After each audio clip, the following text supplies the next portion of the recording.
Днес се намираме в село Бенковски, Варненска област, община Аврен.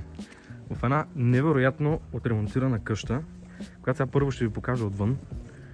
Освен огромния двор, който виждате, тук има конструкция за лятна кухня.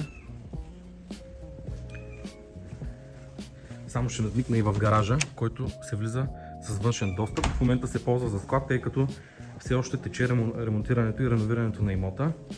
Тук за лятната градина и кухня е оставено и място за баня с тоалетна, пералня, сушилня, бойлери, всичко необходимо.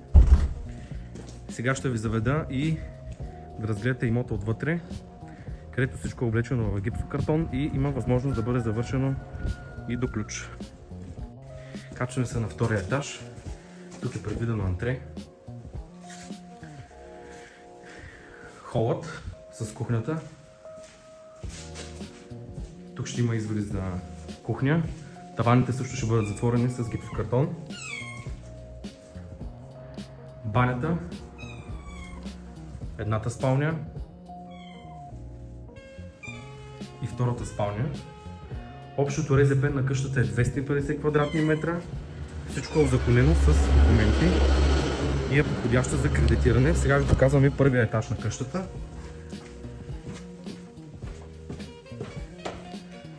Ето тук отново ще има място за поставяне на кухня. И ни котенци ни преследват. И една страхотна стая с климатик, измазана. Всичко, което виждате, ще бъде завършено до боя, а има възможност да бъде завършено и до ключ. Освен всичко, къщата разполага с 945 квадратни метра парцел. Като извадим застроената площ от 130-40 квадрата, остават ви едни 800 квадрата дворно място, които може да обособите по какъвто начин прецените.